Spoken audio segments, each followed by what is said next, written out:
नमस्कार दोस्तों, जय जय श्री सीताराम। आज मैं आपको दाम्पत्य जीवन संबंधित ज्योतिष के बारे में बताऊंगा। ज्योतिष का दाम्पत्य जीवन में कितना बड़ा योगदान है, इसके बारे में बृहद चर्चा करेंगे और विशेषकर मंगल के बारे में।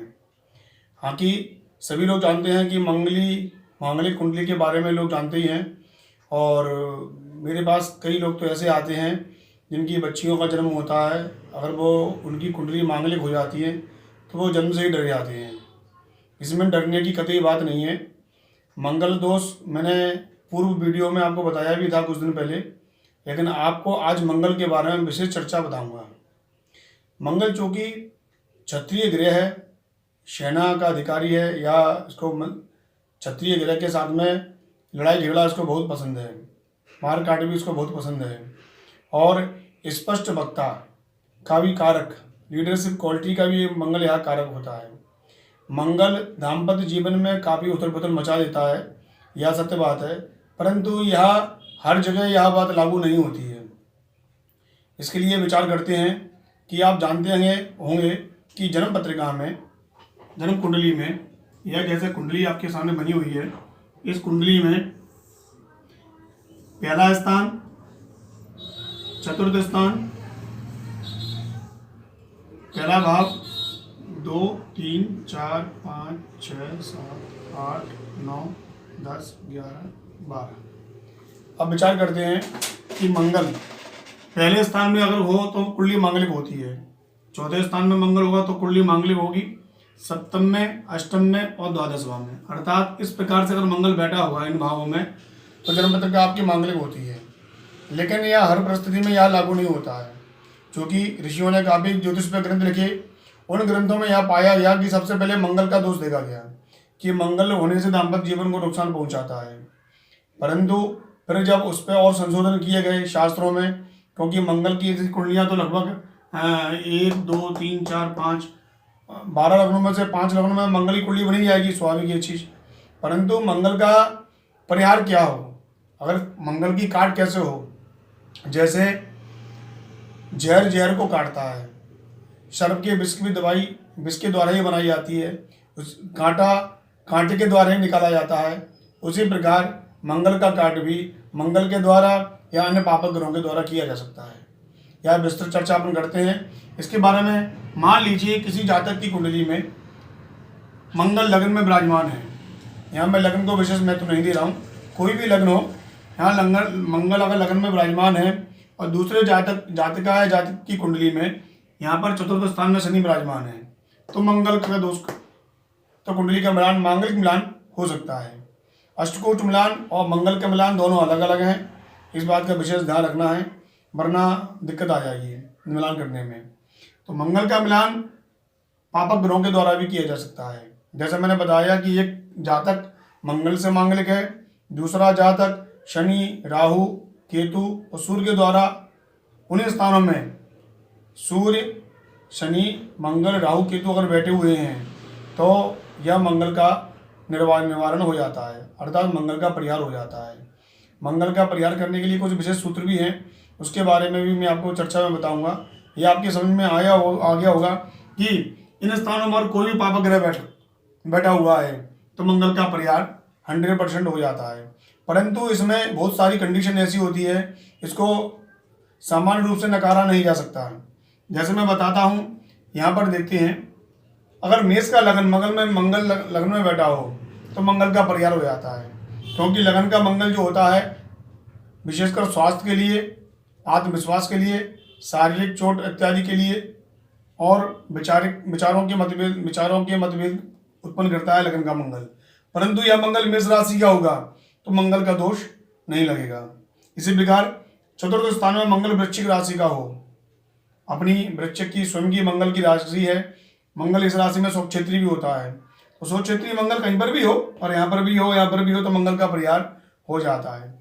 इसी प्रकार मंगल यहाँ पर यह अपवाद है कि मंगल वृष राशि का सप्तम भाव में हो तो मंगल का परिहार हो जाता है। उसी प्रकार कुंभ राशि का मंगल अष्टम भाव में मंगल का परिहार कर देता है, और 12वें स्थान में धनु राशि का मंगल भी मंगल का परिहार हो जाता है। यह स्वतः है, मान लीजिए किसी की कुंडली में नॉर्मल मांगलिक है कोई व्यक्ति, या शनि मंगल राहु केतु से बन उसको आंशिक मांगलिक मान सकते हैं। लेकिन उसके साथ में अगर मंगल इन स्थानों में या इन राशियों में ऐसे इसी पोजीशन में बैठा हुआ है तो मंगल का परिहार हो जाता है। मंगल का दोष दाम्पत्य जीवन के लिए तो खराब होता ही है, साथ में और भी ऐसी कई कंडीशन होती हैं, कुंडली में योग होते हैं जिनसे दाम्पत्य जीवन खराब हो जाता है। कई बार ऐसा होता है कि कुंडली मांगलिक नहीं होती है, तब भी दंपतियों का तलाक या वाद विवाद की परिस्थिति बन जाती है या लड़ाई झगड़े बन जाते हैं। इसलिए मंगल के साथ में और भी बहुत सारी चीज़ें ऐसी होती हैं इनको देखना अनिवार्य है। विशेष रूप से सप्तमेश गुरु और शुक्र को देखना परम आवश्यक है। इनके साथ में इनकी पोजीशन को आप नहीं देखेंगे और मंगल का अकेले का विचार करेंगे तो यह मंगल से भी हटके कई ऐसी चीज़ें हैं जिनको हम ज्योतिष में सामान्य समझते हैं, परंतु वो बहुत भयानक बन जाती हैं। इसलिए मंगल के साथ में विशेष रूप से सप्तम भाव, सप्तमेश, गुरु, शुक्र, इनका बल इत्यादि देखना परम आवश्यक होता है। मैंने आपको बताया कि मंगल इन राशियों में इन स्थानों में बैठेगा तो मंगल का परिहार हो जाएगा। इसके साथ में और भी ऐसे परिहार हैं वो मैं आपको बताता हूँ। जैसे किसी जातक की कुंडली में मान लीजिए शनि सप्तम स्थान में विराजमान है और लड़की की कुंडली में मंगल यहाँ चतुर्थ स्थान में बैठा हुआ है, तो यहाँ पर भी मंगल का काट या मंगल का परिहार हो जाएगा। चूँकि एक बात समझने वाली है कि मंगल जो है, मंगल का दोष जब अपने ऋषि मुनियों ने जब देखा और उसको पुस्तकों में लिखित में उसको लिख दिया, तब मंगल का परिहार उसके बाद में निकाला गया है। ऐसा नहीं है कि उन्हीं ऋषियों ने मंगल का दोष निकाल दिया है, उन्होंने परिहार निकाल दिया, ऐसा नहीं है। उसके आगे संशोधन हुए, उस पर रिसर्च की गई काफ़ी, उसके बाद में मंगल का परिहार देखा गया। क्योंकि कलयुग में वैसे ही मनुष्य की आयु काफ़ी कम है और आज के समय में काफ़ी उम्र में विवाह होते हैं, बड़ी उम्र में विवाह होते हैं, जिस कारण बहुत समस्याएं आने लगती हैं। एक बात और मैं आपको बताता हूँ, अधिकतर जिनकी आयु अधिक है या अधिक आयु में विवाह हो रहा है तो वहाँ पर दाम्पत्य जीवन में या जन्म कुंडली में विशेष रूप से कोई ना कोई समस्या अवश्य रहती है। तभी वो समस्या आती है क्योंकि या तो वो कुंडली मांगलिक होगी, मांगलिक नहीं होगी तो दाम्पत्य जीवन संबंधित अर्थात सातवें भाव, सप्तमेश, शुक्र, गुरु, इनको कहीं ना कहीं समस्या आ रही होगी कुंडली में। इसी कारण दाम्पत्य जीवन में समस्याएं जरूर आती हैं। तो यह विचार केवल लग्न से नहीं करना है, लग्न के बाद भी लग्न से, चंद्रमा से, नवमास कुंडली से, शुक्र से 4 प्रकार से मंगल देखा जाता है, जिसमें लग्न का पहले नंबर का, दूसरे नंबर का चंद्रमा से, तीसरे नंबर का नवमास कुंडली से और चौथे नंबर से शुक्र से विचार मंगल का अवश्य करना चाहिए। एक बात और मैं आपको बताता हूँ, मंगल का परिहार कई परिस्थितियों में सामान्य रूप से ही हो जाता है। जैसे मंगल अपने घर में स्वक्षेत्रीय राशियों में हो, अपनी उच्च राशियों में घर में विराजमान हो तो मंगल का ऑटोमेटिक परिहार हो जाएगा। दूसरा है कि मंगल के साथ में शुभ ग्रह अगर बली होकर बैठे आते हैं, जैसे शुक्र है, गुरु है, तो भी मंगल का परिहार यह माना जा सकता है। और इसी प्रकार की शुभ ग्रह केंद्र में या त्रिकोण में विराजमान हो, जितने भी शुभ ग्रह होते हैं, चंद्रमा, बुध, शुक्र, गुरु, ये अगर केंद्र और त्रिकोण में विराजमान है, साथ में पापक ग्रह 3, 6, 11 में विराजमान है, तो मंगल का परिहार हो जाता है। मंगल हर समय अमंगल नहीं करता है, ये पक्की बात है, लेकिन मैंने ये कहा कुंडली मिलाने में बहुत ही वैचारिक दिमाग की आवश्यकता पड़ती है और कुंडली मिलान बहुत ही सूक्ष्म मिलान से देखा जाए तो बहुत ही डिप में जाना चाहिए। सबसे पहले तो जातक की आयु पर विचार करें। लड़का लड़की जो भी है, मान लीजिए लड़की की कुंडली है, लड़के की कुंडली है, तो लड़के की कुंडली में सबसे पहले आयु का विचार अवश्य करें, क्योंकि प्रथम आयु परिच्छेद पश्चात लक्षण समासरित। और आयु नहीं होगी तो उसमें लक्षणों का प्रयोग क्या प्रयोजन, संतान, धन इत्यादि सौभाग्य का क्या प्रयोजन। इसलिए आयु प्रधान है। इसलिए किसी को भी जातक को कुंडली दिखाने, किसी भी जातक की कुंडली दिखाने से पहले या किसी विद्वान से मिलान कराने से पहले इस बात का हमेशा ध्यान रखें कि जातक की आयु का विचार अवश्य करें।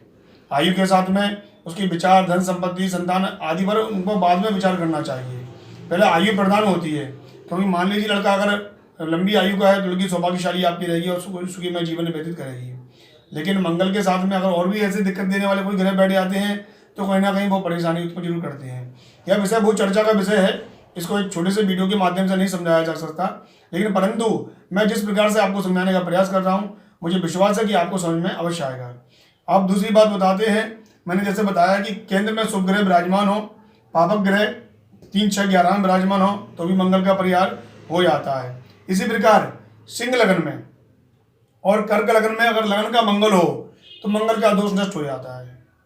सिंह लग्न में और कर्क लग्न में अगर मंगल लग्न में ही विराजमान हो तो मंगल का दोष नष्ट हो जाता है। मंगल हर समय दाम्पत्य जीवन को खराब नहीं करता है, क्योंकि यहाँ पर सप्तमेश की पोजीशन देखना बहुत आवश्यक है। बगैर सप्तमेश के मंगल का आप परिहार मिलान करने का प्रयास करेंगे तो यह ठीक नहीं रहेगा। कई बार ऐसा होता है कि दोनों कुंडली मांगलिक होती हैं और तब भी दाम्पत्य जीवन में परेशानी आ जाती है। मंगल भी कई प्रकार से देखा जाता है, जैसे मैंने आपको बताया था कि चंद्र कुंडली से, लग्न कुंडली से, नवमांश से और शुक्र से। तो सबसे पहले मैं आपको बताता हूँ, लग्न कुंडली से सबसे पहले मंगल देखा जाना चाहिए। दूसरे नंबर पर चंद्र कुंडली से भी जरूर विचार करें और तीसरे नंबर से नवमांश कुंडली पर। और ये तीनों कुंडली से मंगल का विचार आपने कर लिया, फिर आपने कुंडली मिलान किया, यही विचार लड़के की कुंडली में और यही तीनों कुंडलियों का विचार लड़की की कुंडली से विचार करेंगे तो मंगल का परिहार 100% हो जाएगा। मंगल का मिलान होना परमावश्यक है, या दाम्पत्य जीवन में कई प्रकार की समस्या उत्पन्न करता है। मंगल स्त्रियों में रक्त का रज का कारण बनता है, इसलिए स्त्रियों को गंभीर बीमारियां भी मंगल के कारण ही हो जाती हैं, इसलिए मंगल का परिहार करना बहुत ही आवश्यक है। मित्रों, इसके बाद में वीडियो में और भी मंगल के बारे में जानकारी दूंगा, या 2-3 पार्टों में मैं मंगल के वीडियो को बनाऊंगा। तो आप लोगों को अगर ये वीडियो अच्छा लगे तो आप शेयर करें, लाइक करें और कमेंट करें। आपके जो भी मन में प्रश्न हो वो भी मुझे अवश्य बताएं, मैं उसको अपने अल्प ज्ञान से उसको हल करने का प्रयास करूँगा। दोस्तों, हमारे यहाँ मुहूर्त, कुंडली मिलान इत्यादि ज्योतिष का कार्य विधिवत रूप से किया जाता है। वह पूजा पाठ, वैदिक पूजा पाठ, कर्मकांड संबंधित जप इत्यादि वैदिक विधि विधान के द्वारा और बहुत ही अच्छे विद्वान ब्राह्मणों के द्वारा वह मैं स्वयं भी उसको संपन्न कराता हूँ। आप मुझसे संपर्क कर सकते हैं। नमस्कार दोस्तों, जय जय श्री सीताराम।